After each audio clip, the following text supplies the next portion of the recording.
नमस्कार साथियों, प्रताप क्लासेस के यूट्यूब प्लेटफॉर्म पर आपका हार्दिक स्वागत करता हूं। आज मैं बात करूंगा पशुधन परीक्षा 2024 के लिए, जो कि 1 से 3 दिसंबर को आपका एग्ज़ाम होने वाला है। और ये जो पॉइंट है वो एग्ज़ाम की दृष्टि से बहुत ही महत्वपूर्ण है।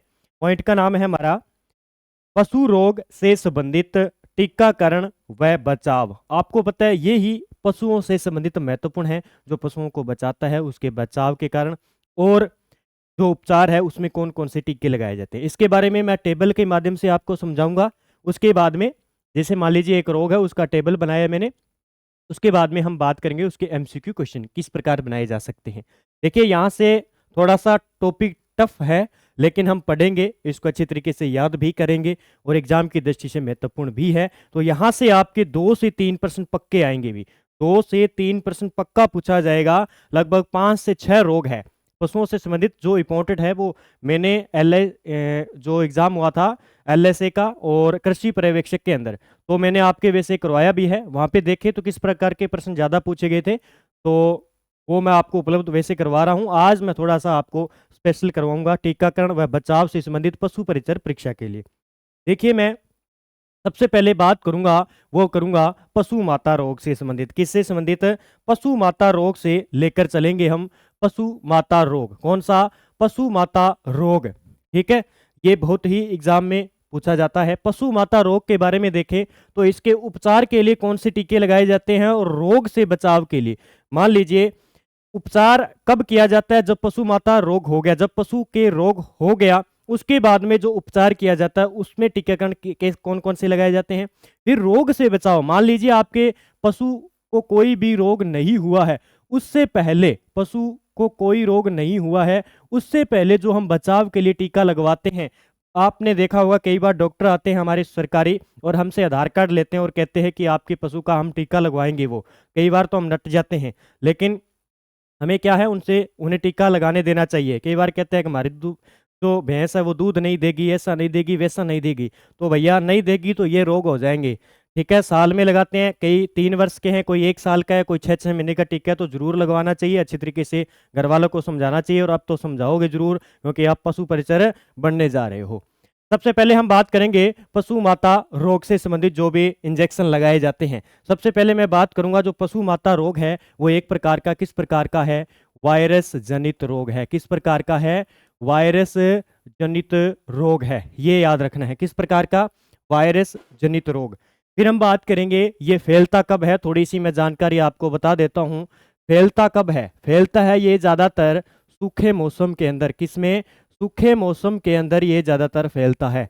इसमें भी सूखे मौसम के अंदर ये पशु माता रोग फैलता है। फिर उसके बाद में थोड़ी सी डिटेल बताऊं जो इसका प्रभावित अंग करता है।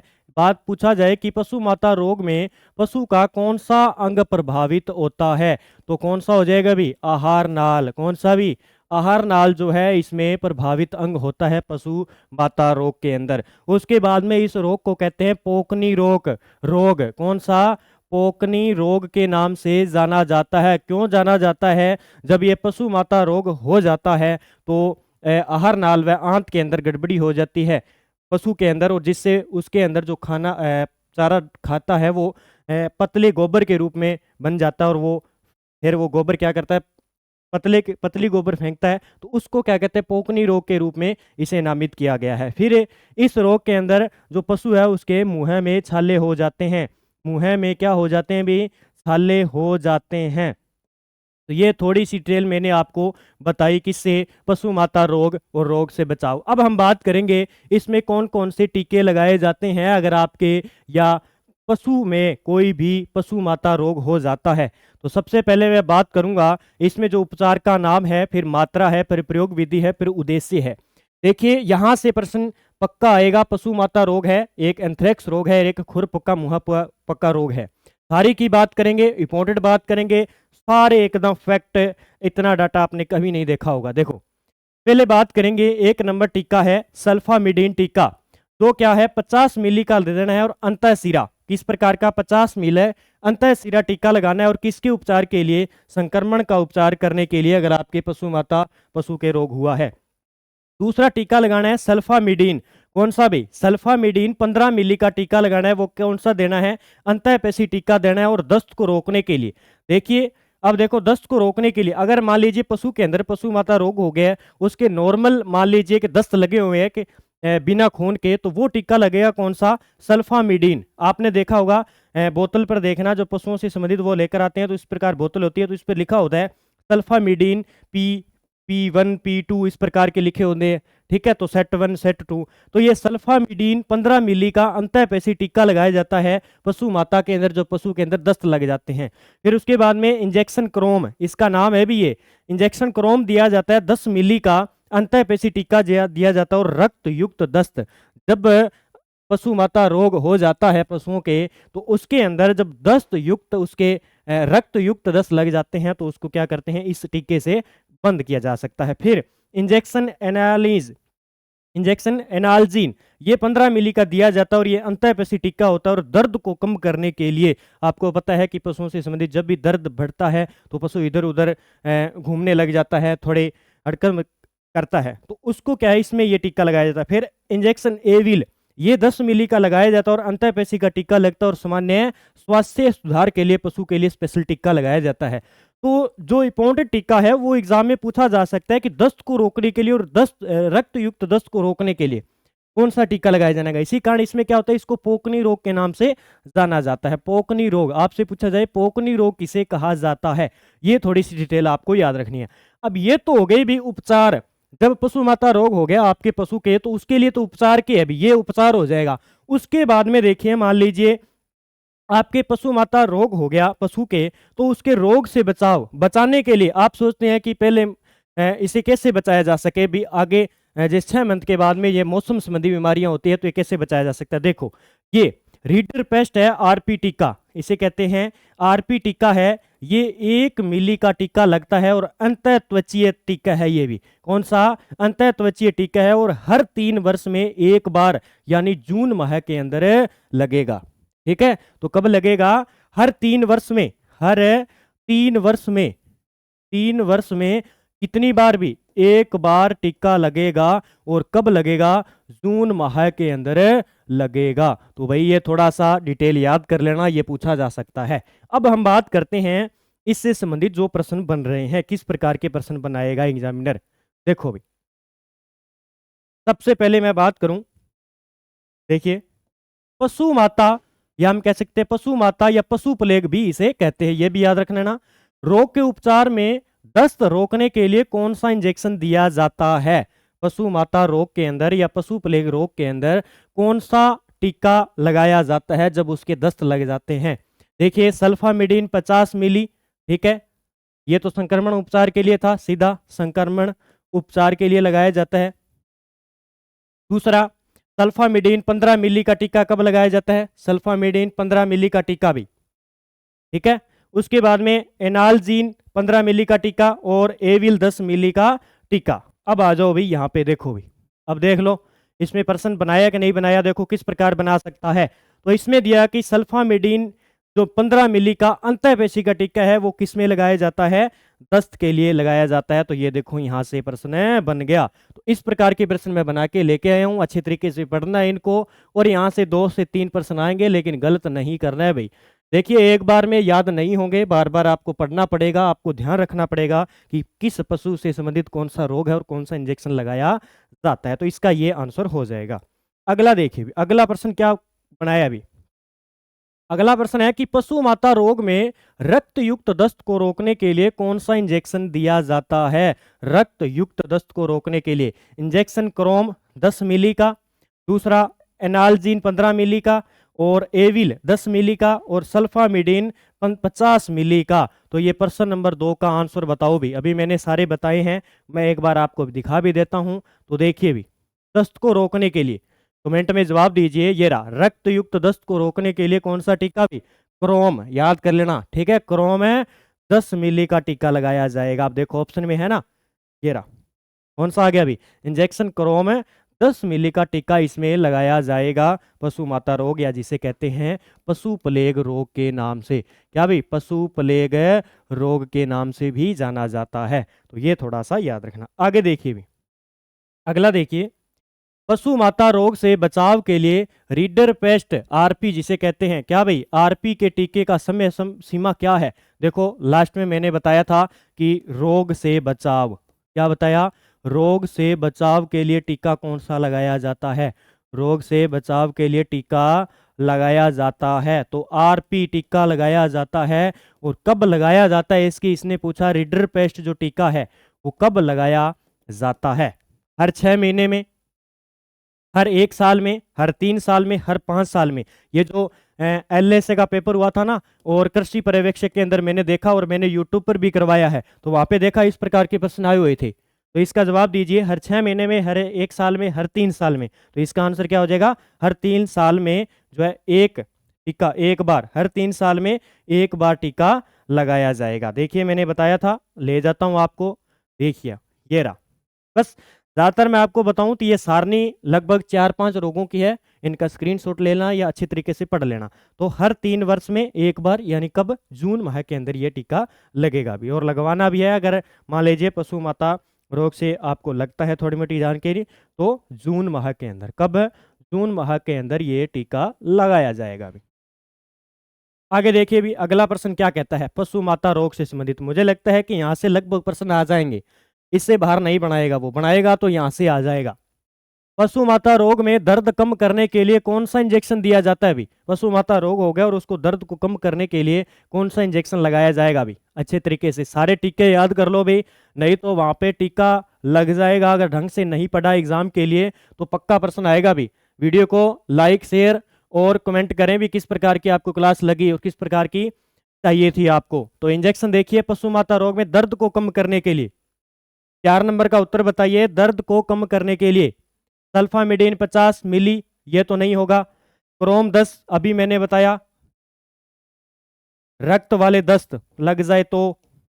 दूसरा एविल 10 मिली, और फिर एनालजीन 15 मिली का टीका रह गया। ये क्या हो गया? भी पशु माता रोग हो गया, ठीक है, तो उसके दर्द को कम करने के लिए ये टीका लगाया जाता है। अगला देखिए भी, अगला प्रश्न देखिए, पशु माता रोग से बचाव के लिए रीडर पेस्ट आरपी का टीका किस प्रकार दिया जाता है? भी देखिए, एक तो अंतःपेशी होता है टीका भी, अंतःपेशी टीका, और दूसरा अंतःत्वचीय, अंतःत्वचीय टीका। तो इसमें पूछा किसने, कौन सा टीका हो जाएगा इसमें? इसने पूछा आरपी टीका, लास्ट में अंतःत्वचीय टीका दिया जाता है। और प्रतिवर्ष 3 वर्ष में एक बार जून महीने के अंदर ये टीका लगाया जाता है पशु माता रोग के अंदर। आगे देखिए भी, अब हम बात करेंगे मुंह पक्का, खुरपका मुंह पक्का रोग क्या है? खुरपका मुंह पक्का रोग, खुरपका व मुंह पक्का रोग।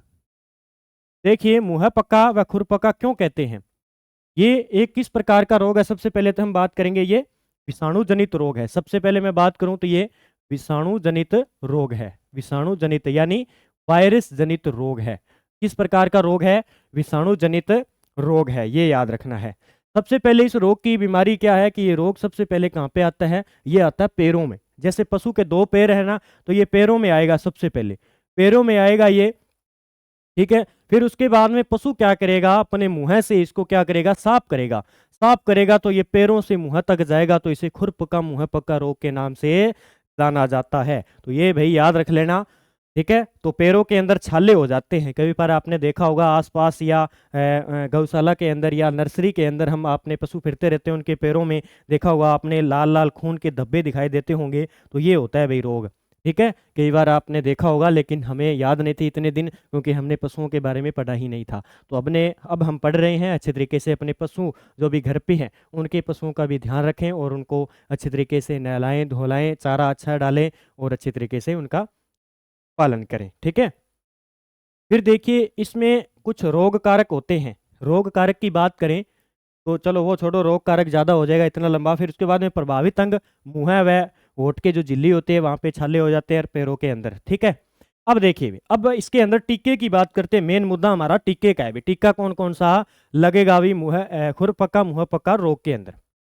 देखिए भी सबसे पहले हम बात करेंगे उपचार का नाम, मात्रा, प्रयोग विधि और उद्देश्य। सबसे पहले दर्द निवारण इंजेक्शन दिया जाएगा।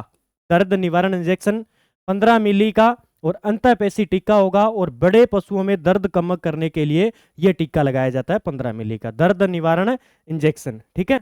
उसके बाद में द्वितीयक संक्रमण रोकथाम के लिए इंजेक्शन दिया जाएगा।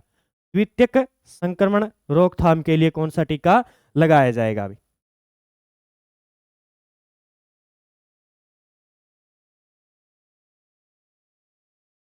इसमें जो देखिए टीका लगेगा वो कौन सा लगेगा? एनालजीन 15 मिली का।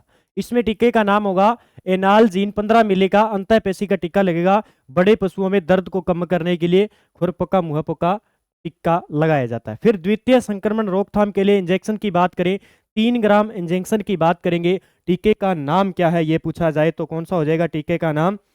एम्पीसिलिन। कौन सा हो जाएगा? एम्पीसिलिन। टीके का नाम याद रखना, एम्पीसिलिन टीका लगाया जाएगा। और कितने ग्राम का? 3 ग्राम का टीका लगेगा। किसके लिए? घावों में संक्रमण रोकने व सुखाने के लिए। जब उसके पैर के अंदर छाले हो जाते हैं उन छालों को भरने के लिए, घाव को भरने के लिए ये एम्पीसिलिन टीका लगाया जाता है खुरपका मुहपका रोग के अंदर। और 3 ग्राम का टीका लगाया जाता है। तो ये दोनों याद रखना, एनालजीन टीका है 15 मिली का लगाया जाता है, अंतःपेशीय, दोनों किस प्रकार के? अंतःपेशी टीके हैं। अब देखिए रोग से बचाव के लिए कौन सा टीका लगाया जाएगा? देखिए ये मोस्ट कर लेना, मुझे ऐसे लगता है कि ये एग्जाम में छपेगा कि एफएमडी टीका किसके लिए लगाया जाता है। एफएमडी टीका किसके लिए लगाया जाता है, यानी किस रोग के बचाने के लिए ये टीका लगाया जाता है, रोग के बचाव के लिए लगाया जाता है। तो खुरपका मुहपका रोग को बचाव के लिए एफएमडी टीका लगाया जाता है, रट लेना भाई। और 1 से 2 मिली का टीका लगता है और अंतःपेशी टीका लगता है वर्ष में 2 बार। देखिए बात करें वर्ष में तो 2 बार, वर्ष में 2 बार यानी जून में लगता है एक तो, और एक लगेगा दिसंबर में। 2 टीके लगेंगे ये, ठीक है। तो याद कर लेना, आपको लगता है थोड़ी बड़ी जानकारी के बारे में तो आप टीका ये जरूर लगवाएं। तो याद कर लेना, ठीक है। तो ये बस ये ज़्यादा याद रखना, एमएफडी टीका ये 1 से 2 मिली का लगेगा और अंतःपेशी का टीका लगेगा और वर्ष में 2 बार, ठीक है। वर्ष में 2 बार जून और दिसंबर में लगेगा भी, ठीक है। तो ये थोड़ी सी जानकारी मैंने आपको बताई। अब देखते हैं इससे संबंधित प्रश्न। क्या देखते हैं? इससे संबंधित प्रश्नों की हम बात करते हैं भी। क्या करते हैं? प्रश्नों से संबंधित बात करते हैं। देखिए खुरपका मुहपका रोग में मुंह के छालों को किस घोल से धोया जाता है अभी? अब देखो रोग हो गया और छाले भी हमने देखे हो गए, उसके बाद में उन छालों को कैसे साफ करेंगे? कॉपर सल्फेट से, पक्का प्रश्न आएगा। पोटास व फिटकरी का घोल बनाया जाएगा, लाल दवा का घोल, तारपीन का तेल। तो ये होगा अभी पोटास व फिटकरी का घोल बनाकर उसको क्या किया जाएगा? धोया जाएगा। छालों को क्या किया जाएगा? छालों को धोया जाएगा। जहाँ भी छालों को धोया जाएगा भी, ठीक है, धोया जाएगा भी, ठीक है। याद रख लेना, पोटास और फिटकरी का घोल बनाकर आपके मान लीजिए पशु का रोग हो जाता है, ये मुहपका खुरपका मुहपका और छाले भी हो जाते हैं, तो आपको क्या करना है कि पोटास और फिटकरी को घोलकर उसमें लगाना है अभी, ठीक है। तो ये याद रख लेना अभी। आगे देखिए पैरों के छालों को किस घोल से साफ किया जाता है? अब देखो भी साफ तो करना ही पड़ेगा, मिट्टी लगी होती है इस प्रकार के, तो साफ करने के लिए किसका घोल हमें चाहिए? खुरपका मुहपका के अंदर जो छाले हुए हैं उनको साफ करने के लिए हमें कॉपर सल्फेट या लाल दवा का 1% घोल तैयार कर कर उनको क्या करना चाहिए? साफ करना चाहिए। और ये मोस्ट कर लेना, इंपॉर्टेंट एग्जाम में प्रश्न पूछा जा सकता है। 8 नंबर का उत्तर हो जाएगा सी, कॉपर सल्फेट या लाल दवा का 1% घोल बनाकर इन छालों को धोना चाहिए भी। आगे देखिए भी अगला, दर्द कम करने के लिए बड़े पशुओं में कौन सा इंजेक्शन उपयोग किया जाता है जो कितने दिनों तक दिया जाता है?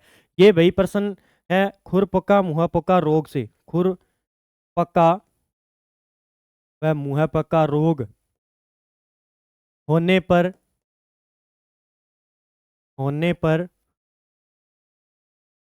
दर्द को कम करने के लिए, दर्द को कम करने के लिए कौन सा इंजेक्शन दिया जाता है? तो देखो एम्पीसिलिन 3 दिन, एनालजीन 3 दिन, कॉपर सल्फेट 2 दिन, तारपीन का तेल 1 दिन।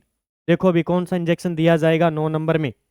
तो एनालजीन 3 दिन टीका दिया जाएगा दर्द को कम करने के लिए। सबसे पहले हमने पढ़ा था, ये सारनियां रट लेना, यहाँ से किसी प्रकार का प्रश्न बनाया जा सकता है। तो देखिए दर्द का निवारण करने के लिए 15 मिली का एनालजीन टीका, याद कर लेना, एनालजिन टीका खुरपका मुहपका रोग के लिए लगाया जाएगा भी। ठीक है, आगे देखिए भी हम बात करते हैं, ये हो गया हमारा और ये भी हो गया, इसका आंसर बी हो जाएगा, 3 दिन तक लगाना चाहिए।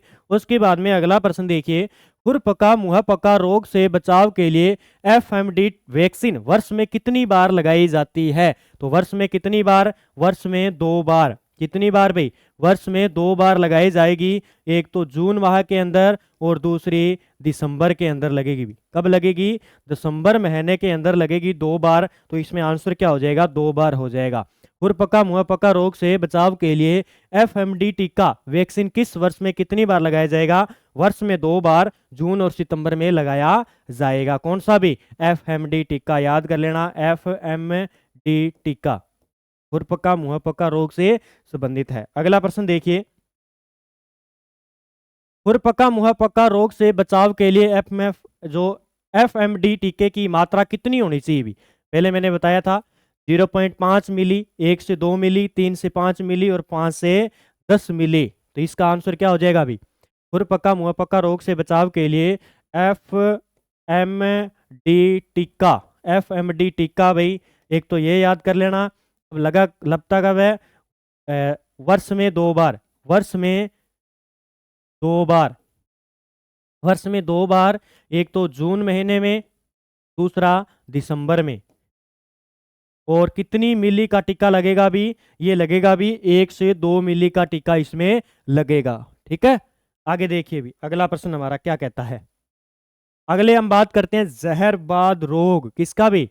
जहरवाद रोग, ठीक है, से संबंधित उपचार व बचाव के बारे में बात करते हैं। जहरवाद रोग के बारे में उपचार का नाम, मात्रा, प्रयोग विधि और उद्देश्य क्या होगा भी?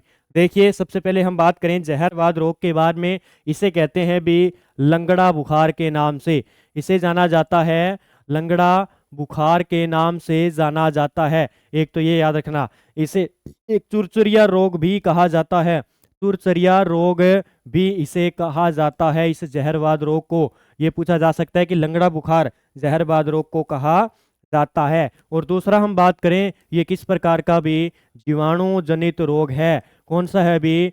जीवाणु जनित रोग है, ये याद कर लेना। एक तो ये जो जहरवाद रोग है ये जीवाणु जनित रोग है, दूसरा हम बात करेंगे ये चुरचुरिया रोग के नाम से, लंगड़ा बुखार के नाम से जाना जाता है। इसमें जो पशु होता है, इसमें एक तो इसका कंधा और पुट्ठे, कंधा व पुट्ठे सूज जाते हैं, यानी उसमें सूजन आ जाती है। इसमें एक रोग कारक है, वो बताता हूं जो एग्जाम में पूछा जा सकता है। देखिए, रोग कारक, नाम तो बड़ा है, रोग कारक, इसका फैलाने का काम कौन करता है? ठीक है, फैलाने का काम कौन करता है? उसका नाम है क्लोस्ट्रीडियम। क्या है? क्लोस्ट्रीडियम, ट्रीडियम, क्लोस्ट्रीडियम, पूरा लंबा याद रख लेना, क्लोस्ट्रीडियम सोवियाई। ये क्या है? इसका रोग कारक है, जो क्या करता है? एक जीवाणु है और ये फैलाने का काम करता है। इस जहरवाद हम कह सकते हैं इस लंगड़ा बुखार को, यानी पशु क्या है? लंगड़ाने लग जाता है, उसकी चलने की सरदा बिल्कुल नहीं रहती है। अब हम बात करते हैं टीका कौन सा लगता है बीच में, टीका कौन सा लगता है और किस लिए लगाया जाता है। देखिए, प्रोकेन पेनिसिलिन फोर्ट यानी पीपीएफ, जिस प्रकार हमने पढ़ा था पीछे वाला एमएफडी, उसी प्रकार पीपीएफ का टीका 80 लाख का टीका है, 80 लाख और 10 मिली का टीका। ठीक है, और एविल में घोलकर सूजन वाली जगह पर लगाएं। प्रयोग विधि और संक्रमण का उपचार सूजन वाली जगह पर लगाएं। जैसे मान लीजिए जहरवाद रोग हो गया, लंगड़ा बुखार हो गया, उसमें क्या होता है? उसके कंधे और जो पुट्ठे होते हैं वहां पे सूजन आ जाती है, उस पर क्या लगाना चाहिए हमें? एक तो देखिए ये प्रोकेन पेनिसिलिन फोर्ट पीपीएफ जो 10 लाख इसमें जो होते हैं, और 10 मिली का एविल में घोलकर सूजन वाली जगह लगाएं। ठीक है, ये है एक तो। दूसरा है कि इंजेक्शन है प्रेडनिसोलोन, 15 मिली का टीका लगाना है अंतःपेशी और सूजन को कम कर लिए। यानी मान लीजिए जहरवाद रोग हो गया और उसकी जो कंधे हैं, पुट्ठे हैं, वहां पे सूजन को कम करने के लिए हमें टीका लगाना पड़ेगा। कौन सा? 15 मिली का टीका लगेगा और इंजेक्शन का नाम है प्रेडनिसोलोन।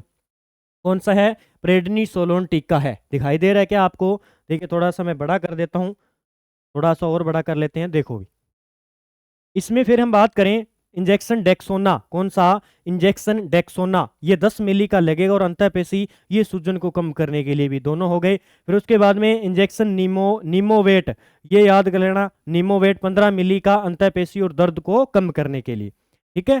तो ये ज़्यादा इंपॉर्टेंट है सूजन को कम करने के लिए, ठीक है, ये पूछा जा सकता है। तो इंजेक्शन प्रेडनिसोलोन, क्योंकि ये एक ही हो जाता है लगभग टीका दर्द के लिए कम के लिए, तो ये थोड़ा सा याद रखना। अब रोग से बचाव के लिए, ठीक है, रोग से बचाव के लिए इसमें बी क्यू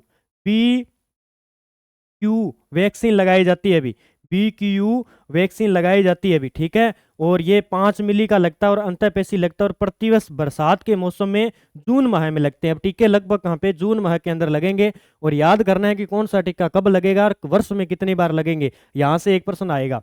तो ये भाई 2 प्रश्न हो गए, एक तो इसमें PPF टीका और दूसरा BQ, ये दोनों याद रखने हैं, जहरबाद लंगड़ा बुखार PPF और BQ टीका जहरबाद रोग लंगड़ा बुखार के अंदर लगेगा बस। तो ये थोड़ा सा। अब बात करते हैं प्रश्नों की, बाकी आप आराम से पढ़ लेना भाई इन प्रश्नों को, किस प्रकार के प्रश्न बनाए हैं। देखो जहरबाद या हम कह सकते हैं लंगड़ा बुखार, यहाँ पे लंगड़ा बुखार कहते हैं में सूजन कम करने के लिए कौन सा इंजेक्शन दिया जाता है अभी, जहरबाद में सूजन कम करने के लिए। देखिए सूजन को कम करने के लिए कौन सा टीका हो जाएगा, प्रश्न नंबर 13 की बात करें तो इसका आंसर क्या होगा, प्रश्न नंबर 13 की बात करें तो इसमें होगा ये प्रोकेन पेनिसिलिन फोर्ट PPF का। अभी मैंने बताया ना, इसको सूजन को कम करने के लिए, दर्द को कम करने के लिए, ये बस ये याद करना, एक तो पेनिसिलिन फोर्ट, बस इतना याद कर लेना, लंगड़ा बुखार के अंदर लगता है पेनिसिलिन फोर्ट। अगला देखिए, अगला प्रश्न है दर्द कम करने के लिए जहरबाद रोग में कौन सा इंजेक्शन दिया जाता है। अब मान लीजिए सूजन हो गई और सूजन के बाद में पशु का दर्द हो रहा है बहुत ज्यादा और इधर उधर घूम रहा है, तो कौन सा टीका लगाया जाएगा, दर्द में कौन सा टीका लगाया जाएगा, नीमोवेट टीका लगाया जाएगा, दर्द को कम करने के लिए नीमोवेट टीका लगाया जाएगा। आगे देखिए,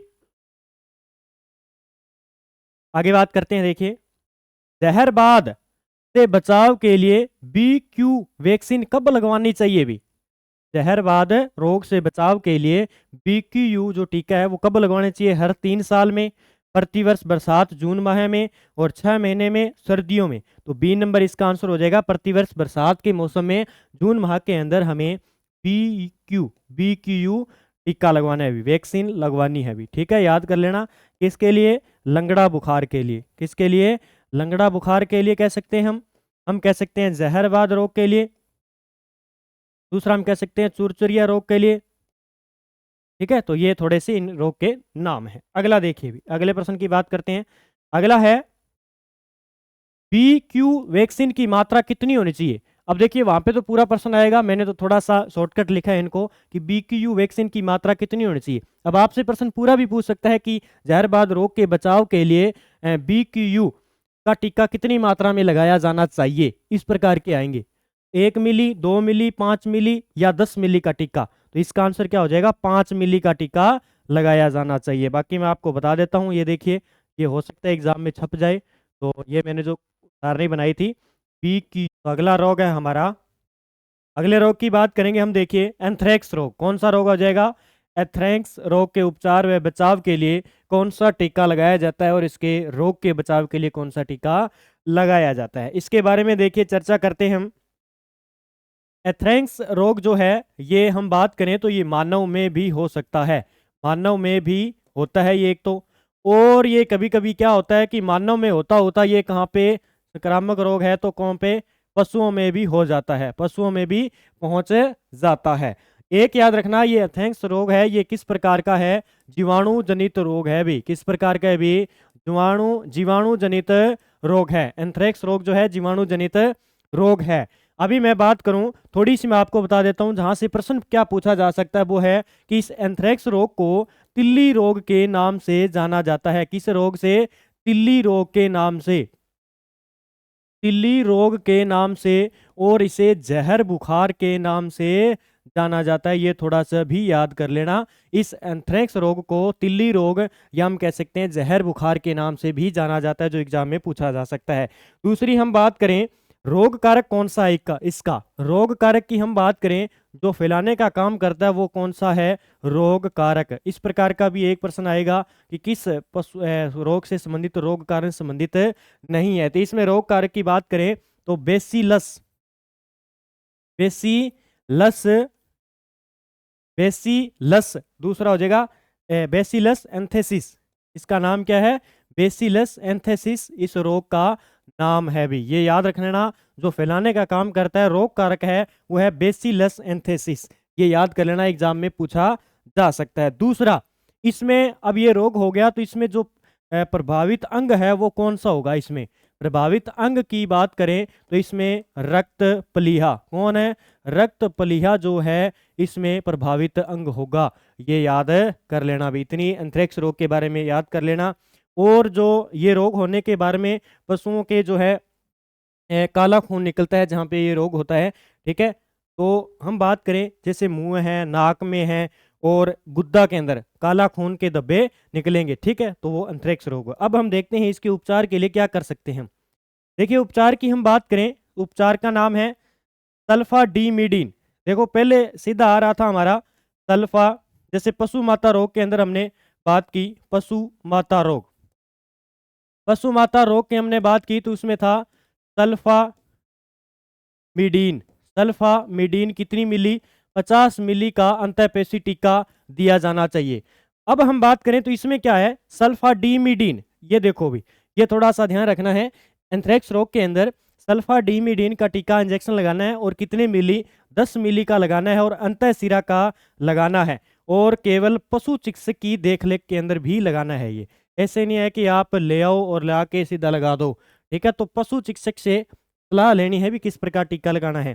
फिर इंजेक्शन है इसके अंदर डेक्सोना, कौन सा, 3 मिली का इंजेक्शन डेक्सोना अंतःपेशी देना है और सूजन व एलर्जी कम करने के लिए इस टीके को लगाएंगे हम। आगे बात करें, इंजेक्शन है टाइसिन, 3 टीके हैं इसमें, एक तो सल्फाडीमिडिसन, दूसरा इंजेक्शन डेक्सोना और तीसरा टाइसिन, जिसमें 15 मिली का दिया जाता है अंतःपेशी बुखार व दर्द को कम करने के लिए एंथ्रेक्स रोग में ये टीके लगाए जाते हैं। ये याद रखने। अब देखिए रोग से बचाव के लिए, यानी रोग होने से पहले रोग कौन सा टीका लगाना है, रोग होने यानी रोग से बचाव के लिए कौन सा टीका लगाया जाएगा। इसमें टीके की बात करूं तो ऊपर कर लेता हूं मैं, इसमें टीके की बात करूं तो एंथ्रेक्स स्पोर वैक्सीन, याद कर लेना, नाम से ही है एंथ्रेक्स रोग से संबंधित एंथ्रेक्स स्पोर वैक्सीन, जो कि 1 मिली की अंतःत्वचीय, जो भी रोग बचाव के लिए लगेगी ना वो सारी की सारी क्या होगी, अंतःत्वचीय प्रयोग विधि के द्वारा प्रतिवर्ष जून माह में टीकाकरण लगाया जाएगा। ये पोस्ट कर लेना भाई। अब देखिए हम प्रश्न की बात करते हैं कि एंथ्रेक्स रोग से संबंधित किस प्रकार के प्रश्न बनेंगे। एंथ्रेक्स के उपचार में सल्फाडीमिडीन का इंजेक्शन कैसे दिया जाता है भी, अंतःत्वचीय, अंतःपेशी, मौखिक या अंतःशिरा के माध्यम से। अब देख लिए मैं ले जाता हूं आपको सारणी के माध्यम से। देखो इसमें देखो कौन सा है, इसमें है सल्फाडीमिडिसन का इंजेक्शन 10 मिली दिया जाता है, किस प्रकार का, अंतःशिरा दिया जाता है, किस प्रकार का भी, अंतःशिरा दिया जाता है। तो देखो इसका आंसर क्या हो जाएगा, तो अंतःशिरा, इसका आंसर क्या हो जाएगा, डी हो जाएगा। तो याद कर लेना, इस प्रकार के प्रश्न बनाए जाएंगे। आगे बात करते हैं एंथ्रेक्स रोग के बारे में। देखिए एंथ्रेक्स से बचाव के लिए एंथ्रेक्स स्पोर वैक्सीन की मात्रा कितनी होती है, 5 मिली, 10 मिली, 1 मिली, 2 मिली। तो कितनी होगी भी, 2 मिली, और जून माह के अंदर ये बचाव के लिए टीका लगाया जाएगा, किसके लिए भी, बचाव के लिए टीका लगाया जाएगा। तो ये याद रखना। आगे बात करते हैं, अगला प्रश्न देखिए 19 नंबर प्रश्न की बात करें, उसके बाद में हम अगले रोग की बात करेंगे। एंथ्रेक्स वैक्सीन किस समय लगाई जाती है, हर 3 साल में, वर्ष में 2 बार, जून माह में, सर्दियों में। तो जून माह के अंदर ये एंथ्रेक्स वैक्सीन लगाई जाती है, ठीक है। किस माह में, जून माह के अंदर एंथ्रेक्स वैक्सीन लगाई जाती है और जून माह के अंदर लगाई जाती है, ठीक है। तो ये थोड़ा सा याद रख लेना। आगे देखिए भी, अगला रोग है हमारा गल घोंटू रोग, कौन सा भाई, गल घोंटू रोग है। और इसके उपचार व रोग नियंत्रण किस प्रकार के इंजेक्शन लगाए जाते हैं, किस प्रकार हम उपचार कर सकते हैं। सबसे पहले गल घोंटू रोग है, ये किस प्रकार का, जीवाणु जनित रोग है भी, जीवाणु जनित रोग है भी, किस प्रकार का, जीवाणु जनित रोग है ये गल घोंटू रोग। उसके बाद में ये जो रोग होता है वो बरसात के मौसम में ज़्यादातर होता है, किस मौसम में, बरसात के मौसम में, इस मौसम में भी बरसात के मौसम में ये गलघोंटू रोग सर्वाधिक फैलता है। उसके बाद में हम बात करें जो पशु होता है, पशु की बात करें तो 6 माह से लेकर 6 माह से लेकर 2 वर्ष के पशु तक 2 वर्ष के पशु तक के जो है के अंदर ये गलघोंटू रोग ज़्यादा क्या होता है, प्रभावित होता है, यानी ज़्यादा ग्रोथ करता है। फिर हम बात करें इसी गलघोंटू रोग को क्या कहते हैं, स्टिपिंग, क्या कहते हैं, स्टिपिंग फीवर, क्या किस नाम से, स्टिपिंग फीवर के नाम से भी जाना जाता है। ये छोटे जो प्रश्न बनाए जा सकते हैं, किसी भी प्रकार पूछा जा सकता है कि स्टिपिंग फीवर के नाम से किस रोग को जाना जाता है, गलघोंटू रोग। और ये जीवाणु जनित रोग है, बरसात के मौसम में ज़्यादा पनपता है। और पशु बात करें 6 से 2 वर्ष के माह के पशु में ज़्यादातर निकलता है। इसके मैं रोग कारक की बात करूं जो एग्जाम की दृष्टि से महत्वपूर्ण है, देखिए मैं यहाँ पे बता देता हूं इसके रोग कारक कौन से। रोग कारक देखिए अलग अलग है। जैसे मैं बात करूं रोग कारक, पहले मैं बात करूं पास्चुरेला, ये यहाँ पे पास्चुरेला, यू यहाँ पे यू आएगा, यूरेला, यूरेला, पास्चुरेला। हम बात करें बोवीसेप्टिका, बोवीसेप्टिका, ये रोग होता है, ये रोग कारक है भी किसमें, गाय में। ये गलघोंटू रोग के मुख्य कारक है भी, गलघोंटू रोग के मुख्य कारक, याद कर लेना भी, यहां से प्रश्न बन सकता है। दूसरा हम बात करें पास्चुरेला, ये भाई रोग आता है किसमें, बुबेली, बुबेली सेप्टिका, बुबेली सेप्टिका जो कि भैंस के अंदर पाया जाता है भी, ये याद कर लेना, रोग कारक है भैंस का। तीसरा आपसे पूछा जाए पास्चुरेला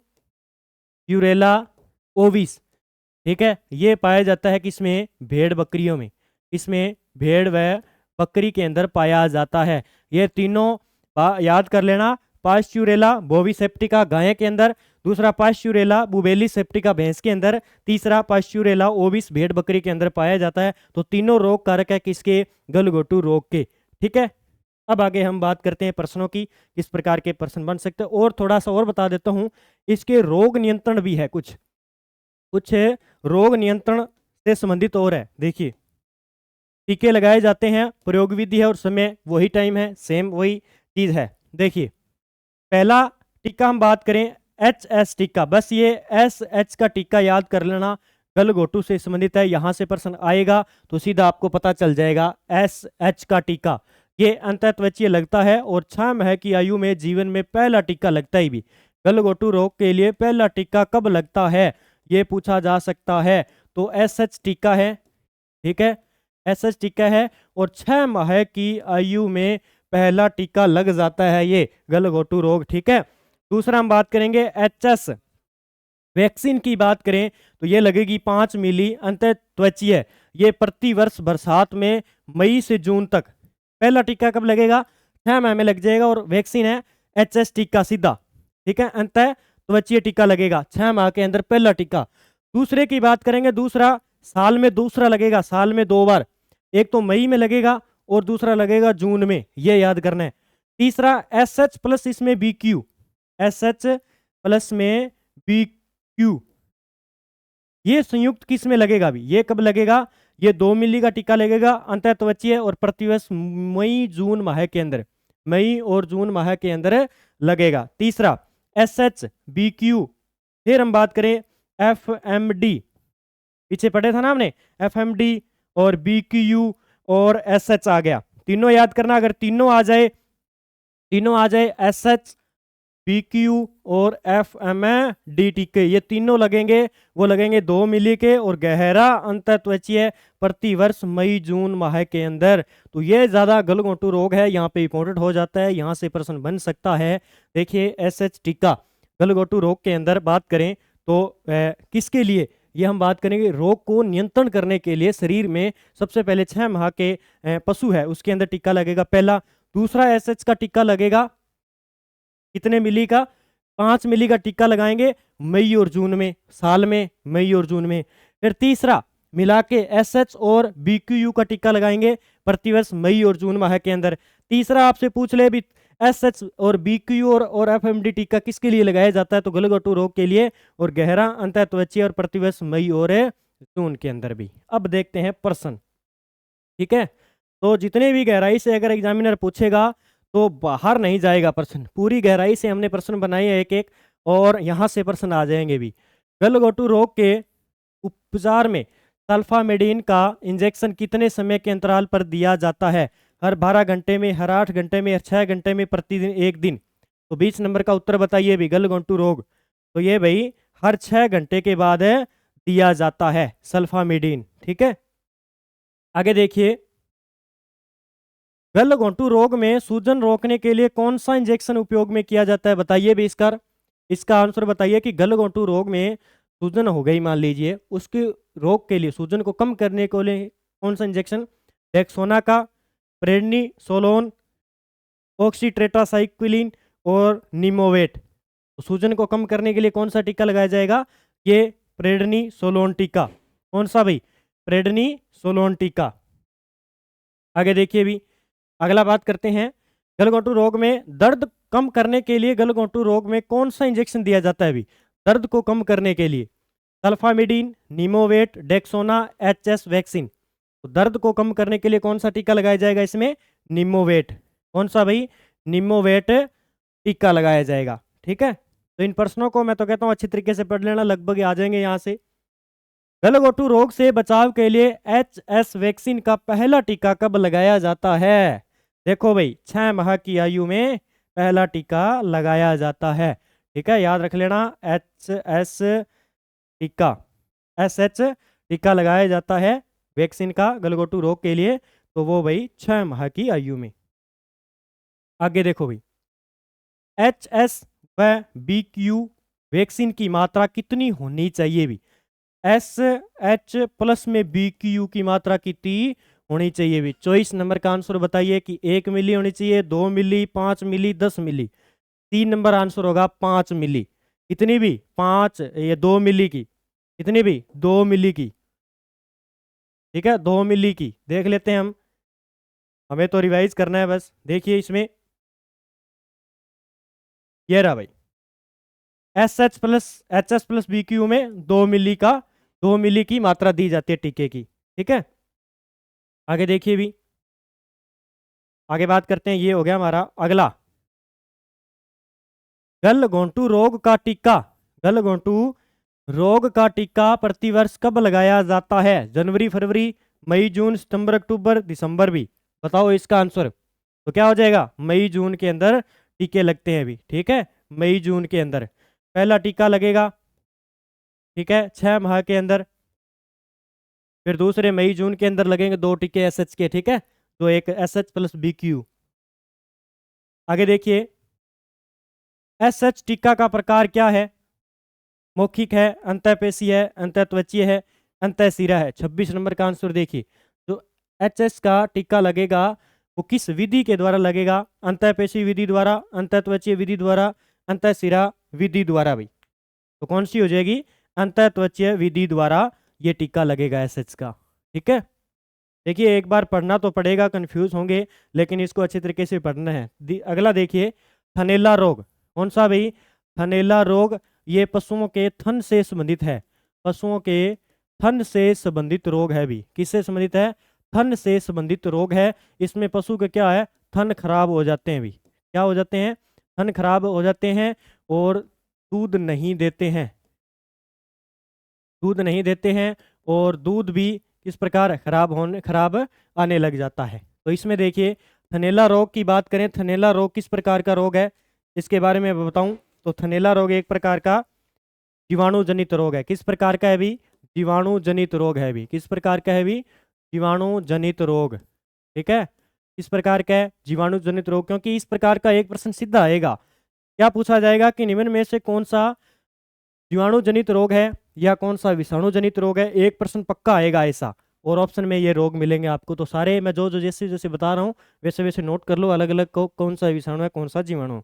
फिर हम बात करें, दुधारू पशुओं में पाया जाएगा थनैला रोग। इस रोग में जो पशु का गादी होता है, थन के आसपास के जो इस प्रकार थन होते हैं, इस प्रकार का जो गादी होता है वो क्या होता है, मतलब कठोर हो जाता है, गर्म हो जाता है। और हम बात करें तो इसमें क्या है, सुजावट आने लग जाती है। फिर हम बात करें इसमें रोग कारक की बात करें तो जीवाणु, कवक और सूक्ष्म प्लाज्मा, ये क्या होते हैं, रोग कारक होते हैं इस थनैला रोग के अंदर। ठीक है। उसके बाद में थोड़ा सा बताऊं, इसमें जो हम बात करें, एक एग्जाम में पूछा जा सकता है आपसे कि जो थनैला रोग है,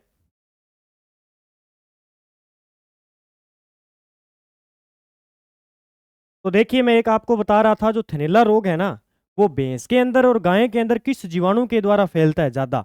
भैंस और गाय के अंदर एक जीवाणु पाया जाता है, उसके बारे में देखें कि किसके बारे में फैलता है। जीवाणु का नाम थोड़ा सा बड़ा है, थोड़ा सा देख लेना। स्ट्रेप्टो, क्या है, स्ट्रेप्टो,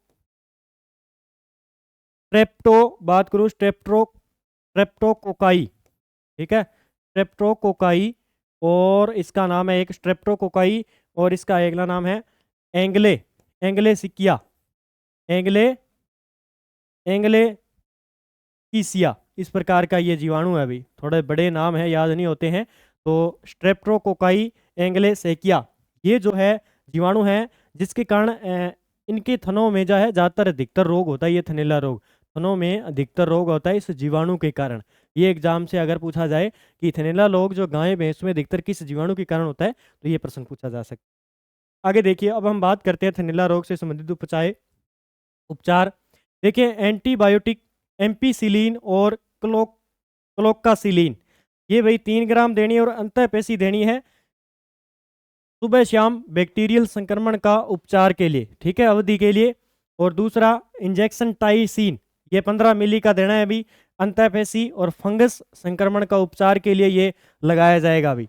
तीसरा इंजेक्शन मेलोनेक्स, इंजेक्शन है मेलोनेक्स की बात करें, 15 मिली का देना है अंतःपेशी दर्द और सूजन को कम करने के लिए। थनैला रोग के अंदर थनों के अंदर दर्द व सूजन को कम करने के लिए ये भी मेलोनेक्स इंजेक्शन दिया जाएगा। फिर इंजेक्शन एविल, ये पहले भी आया था, 10 मिली का अंतःपेशी और एलर्जी व सूजन को कम करने के लिए, इसको एलर्जी हो जाए बार बार और सूजन कम करने के लिए। फिर संक्रमित थन का उपचार किस प्रकार किया जाएगा, संक्रमित थन से सारा दूध निकाल लें। भी मान लीजिए थनैला रोग हो गया और थन के अंदर पूरी खराबी हो गई, तो पूरे थन के दूध को हम निकाल लेंगे। आगे बात करें, फिर उसके बाद में ये भी ट्यूब याद रख लेना, मेस्टिटिस ट्यूब है भी ये क्या है, थन में सुबह शाम चढ़ाएं और संक्रमण को रोकने के लिए। फिर हम बात करें ओटीसी, याद कर लेना, ये 5 मिली का थन में डालें और आवश्यकता होने पर थन में डालें। तो याद कर लेना, अगर आवश्यकता है तो ही डालें। 5 मिली के ये ट्यूब याद कर लेना, ओटीसी। ये 2-3 नाम है, जैसे पीपीटी, एमएफडी, ये सारे SHBQ, ये सारे याद कर लेना भी, अच्छे तरीके से पढ़ लेना। अगर आप क्लास को 2 बार देखोगे अच्छे तरीके से तो याद हो जाएगा। अगर आप प्रयत्न करते हो लिखने का, तो मैं कहता हूँ बड़े गजब से याद हो जाएगा और बड़े गजब से आप उत्तर दोगे वहां पे जाके। अब देखिए आगे प्रश्न की बात करते हैं।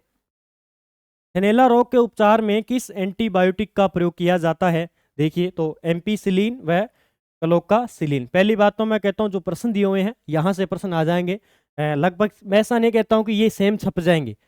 प्रश्न इस प्रकार का आएगा, जैसे थनैला रोग के उपचार के लिए किस एंटीबायोटिक का प्रयोग किया जाता है, तो ऑप्शन में ये मिल जाएगा आपको। ऐसा नहीं है कि यही छाप देगा वो एग्जामिनर, ऐसा नहीं छापेगा बिल्कुल भी। ठीक है, आगे देखिए, तो इसकी बात करें 27 नंबर का आंसर मैं देख लेता हूँ, हाँ सही है अभी। 28 नंबर का देखिए, थनैला रोग में दर्द और सूजन को कम करने के लिए कौन से इंजेक्शन दिया जाता है। अभी थनैला रोग है और थनों में दर्द और सूजन हो रहा है, तो उसके लिए इंजेक्शन कौन सा देंगे, मेलोनेक्स देंगे, एविल देंगे, टाइसिन देंगे या एम्पीसिलिन देंगे। भी 28 नंबर का हो जाएगा, मेलोनेक्स का इंजेक्शन देंगे दर्द व सूजन को कम करने के लिए। ठीक है, आगे बात करते हैं। देखिए संक्रमित थन का दूध निकालने के बाद क्या चढ़ाया जाता है, ओटीसी, टाइसिन, मेलोनेक्स, एविल। तो क्या चढ़ाया जाएगा, 29 नंबर का आंसर क्या हो जाएगा, पहले मैंने बताया था ओटीसी चढ़ाया जाएगा। कितने मिली का, 5 मिली। ठीक है, याद कर लेना, ये ट्यूब है और ये याद कर लेना चढ़ाई जाती है। तो संक्रमित थन का दूध निकालने के लिए तो ये भी ओटीसी। ठीक है, आगे देखिए, भी आगे बात करेंगे, ये भी फड़किया रोग है। भी कौन सा, फड़किया रोग के उपचार व बचाव के बारे में देखिए। फड़किया रोग के बारे में देखते हैं। फड़किया रोग किस प्रकार का जीवाणु जनित रोग है? एक तो कौन सा है भी? जीवाणु जनित रोग है। जीवाणु जनित रोग है। फड़किया रोग किस प्रकार का रोग है? जीवाणु जनित रोग है। दूसरा हम बात करें, जो ये रोमंथी पशु होते हैं, रोमंथी पशुओं के अंदर सर्वाधिक होता है। रोमंथी पशुओं में सर्वाधिक फैलता है ये। तो ये जो ज़्यादातर होता है, जैसे बकरी के अंदर है, ठीक है, बकरी के अंदर ज़्यादातर होता है ये कौन सा? फड़किया रोग, याद कर लेना, ठीक है। और इसका एक रोग कारक है जो एग्जाम में पूछा जा सकता है, आपसे मैं बता देता हूँ। रोग कारक, ये एक प्रश्न आएगा अभी, सारों के अच्छी तरीके से लिख लेना जो मैंने लिखाए हैं रोग कारक, कि फड़किया रोग का रोग कारक कौन सा है। तो ये देखो, नाम तो थोड़े बड़े हैं। क्लोस्ट्रीडियम, क्लोस्ट्रीडियम, ट्रीडियम, क्लोस्ट्रीडियम, और आगे हो जाएगा इसका परफिंजेंस, परफिंजेंस। ये भी इसका क्या है? रोग कारक का नाम है। ये सारे इतने इतने बड़े हैं, ये जीवाणु है एक प्रकार का, जो क्या है, इस रोग को फैलाने का काम है, करता है, एग्जाम में पूछा जा सकता है।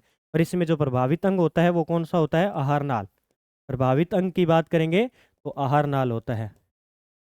आहार नाल, या हम कह सकते हैं आंत भी इसमें हो सकती है। अब देखिए इसके अंदर कौन कौन से टीके लगाए जाते हैं, एग्जाम के लिए इंपॉर्टेंट कौन से हैं। देखिए, इंजेक्शन डेक्सोना दिया जाता है 3 मिली का, अंतःपेशी सूजन व एलर्जी कम करने के लिए। वो सेम है लेकिन थोड़े थोड़े याद करने पड़ेंगे। इंजेक्शन ऑक्सी टेट्रासाइक्लिन, ये 5 मिली का दिया जाएगा, अंतःपेशी बैक्टीरियल संक्रमण का उपचार, यानी 3 दिन तक ये इंजेक्शन लगाया जाएगा जो भी बैक्टीरियल है उनके संक्रमण के उपचार के लिए। फिर इंजेक्शन डाइक्लोसिन हाइड्रोक्लोराइड, ये 3 मिली का अंतःपेशी का टीका दिया जाएगा, पेट दर्द और ऐंठन को कम करने के लिए लगाया जाता है। फिर इंजेक्शन न्यूरोबायोन, ये 3 मिली का अंतःपेशी का है, मांसपेशियों की अकड़न को रोकने के लिए ये टीका लगाया जाता है। अब देखिए बचाव के लिए टीका लगाया जाता है। ये देखो ईटीवी, ये सारे नाम याद कर लेना भाई। अब नया फेर आ गया, ईटीवी का टीका 2.5 मिली अंतःत्वचीय, और नियमित रूप से टीका लगवाएं भी। मान लीजिए आपकी बकरी भेड़ में कोई भी फड़किया रोग होता है, उससे पहले बचाव के लिए आपको ये ईटीवी न्यूज़ सुना होगा आपने, ईटीवी न्यूज़, तो ईटीवी का टीका लगवा लेना है। किसके लिए? फड़किया रोग के लिए, ठीक है। अब प्रश्न देखते हैं कौन कौन से प्रश्न आ सकते हैं। फड़किया रोग में पेट दर्द और ऐंठन कम करने के लिए कौन सा इंजेक्शन दिया जाता है? पेट दर्द और ऐंठन को कम करने के लिए कौन सा इंजेक्शन दिया जाएगा? ये डाइक्लोमिन हाइड्रोक्लोराइड, ठीक है, ये टीका लगाया जाएगा पेट में दर्द और ऐंठन को दूर करने के लिए। आगे बात करते हैं, अगला प्रश्न देखिए। फड़किया रोग में बचाव के लिए कौन सा टीका लगाया जाता है? बचाव के लिए अभी मैंने बताया है ईटीवी न्यूज़, याद रखना भी, ठीक है। कौन सा? ईटीवी वैक्सीन, कौन सी भी? ईटीवी वैक्सीन लगानी चाहिए बचाव के लिए, ठीक है, फड़किया रोग के अंदर। आगे देखिए, अगले प्रश्न की बात करते हैं। फड़किया रोग में मांसपेशियों की अकड़न रोकने के लिए कौन सा इंजेक्शन दिया जाता है? मांसपेशियों की अकड़न को दूर करने के लिए कौन सा इंजेक्शन? डेक्सोना, न्यूरोबायोन, टाइसिन या मेलोनेक्स? इसका आंसर क्या हो जाएगा? ये न्यूरोबायोन का टीका लगाया जाएगा मांसपेशियों की अकड़न दूर करने के लिए। अब देखिए भी लास्ट रोग की बात करेंगे हम, सर्रा रोग। इस रोग की, सर्रा रोग की हम बात करते हैं, वो ज़्यादातर हम बात करें तो किस में होता है? ये ऊँट में पाया जाता है। किस में पाया जाता है? ऊँट में ये सर्रा रोग पाया जाता है। ये याद रखना, एग्जाम में पूछा जा सकता है। इसके रोग कारक की मैं आपको बता देता हूँ, इसमें रोग कारक कौन सा होता है, ये भाई नाम थोड़े से याद रख लेना, ठीक है। रोग कारक है इसका सर्रा रोग का, वो है क्लोस्ट्रीडियम। देखिए जो पीछे वाला मैंने बताया था ना, वो गलत हो गया थोड़ा सा। ये जो मैंने बताया था ना यहाँ पे, फड़किया का, जो फड़किया का बताया था वो नहीं है, ठीक है। क्लोस्ट्रीडियम परफेंजन, वो किसका कर लेना? सर्रा रोग का, ठीक है, वो थोड़ा सा सेट कर लेना, वो है सर्रा रोग का। अब देखते हैं, सर्रा रोग का हो गया। इसके बाद में आहार नाल इसमें होता है। अब देखते हैं इसमें सर्रा रोग के अंदर टीके कौन कौन से लगते हैं। इंजेक्शन एंट्रीसाइड प्रोसाल्ट, ये 2.5 से 3 ग्राम 15 मिली डिस्टिल्ड वाटर में घोलकर चमड़ी के नीचे लगाएं, सर्रा रोग का उपचार होगा अभी इससे। देखिए इंजेक्शन है बेरिनिल, ये 5 ग्राम देना है अभी, 25 मिली डेस्टिनेस डेस्टिल डिस्टिल्ड वाटर में घोलकर चमड़ी के नीचे लगाएं। फिर हम बात करें इंजेक्शन है ट्राइकीन, ठीक है, ये है 2.5 ग्राम 15 मिली डिस्टिल्ड वाटर में घोलकर चमड़ी के नीचे लगाएं। ये भाई सारे इंजेक्शन है इस प्रकार के। प्रोमिन HS गोलियां 2 गोलियां देनी है सुबह शाम भूख बढ़ाने के लिए। और बात करें इंजेक्शन टोना फास्फोन 10 मिली का नस में लगाना है भी है शरीर की ताकत को बढ़ाने के लिए, ये प्रश्न पूछा जा सकता है। और इंजेक्शन है CBG, ये नाम सारे याद कर लेना भाई। CBG का 500 मिली का नस में लगाएं शरीर की ताकत और स्वास्थ्य सुधारने के लिए। ये सारे इस प्रकार के जो नाम है वो एग्जाम में पूछे जा सकते हैं, तो ये सरल रोग से संबंधित है। अब देखिए प्रश्न, सरल रोग के उपचार में इंजेक्शन एंट्रीसाइड प्रोसाल्ट की कितनी मात्रा दी जाती है? 2 ग्राम, 2.5 से 3 ग्राम, 4 ग्राम, 5 ग्राम। तो इसका आंसर क्या हो जाएगा अभी? 33 नंबर का 33 नंबर का आंसर हो जाएगा अभी 2.5 से 3 ग्राम हो जाएगा। किसका? जो एंट्रीसाइड प्रोसाल्ट टीका लगाया जाता है, ठीक है। आगे देखिए, इंजेक्शन बेरेलिन को कितनी मात्रा के डिस्टिल्ड वाटर में घोलकर लगाया जाता है? 34 नंबर का आंसर देखिए भी, 15 मिली, 20 मिली, 25 मिली या 30 मिली। तो इसका आंसर क्या हो जाएगा? 25 मिली, ठीक है, क्या हो जाएगा? 25 मिली। आगे देखिए 35 नंबर, लास्ट क्वेश्चन आज का। सरल रोग में नस में कौन से इंजेक्शन लगाए जाते हैं?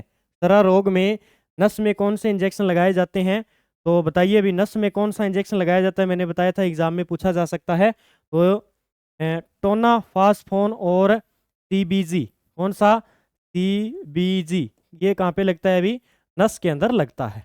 ये भाई थोड़े से इतने प्रश्न थे जो मैंने आपको करवा दिए हैं। और कैसा लगा वीडियो ये भी बताना, और अच्छे तरीके से पढ़ें इस वीडियो को और देखें किस प्रकार प्रश्न पूछे जाते हैं पशु रोग व टीकाकरण से संबंधित। देखिए यहाँ से 2 से 3 प्रश्न पक्के आएंगे। एक तो रोग कारक पूछा जा सकता है, दूसरा मैं बात करूँ तो जो मेन रोग है जैसे एंथ्रेक्स रोग है, गलघोटू रोग है और सर्रा रोग जो ऊँट में होता है, और मैं बात करूँ 1-2 रोग है जो क्या है बार बार एग्जाम में पूछे जाते हैं। और 2 LSA का जो पेपर हुआ था उसमें भी मैंने देखा गलघोटू रोग से संबंधित प्रश्न पूछा गया था। ये जो सर्रा रोग से संबंधित है ये पूछा गया था, और इसके मुख्य कारक भी पढ़ लेना। और बाकी इंजेक्शन मेन आप देख लेना भाई।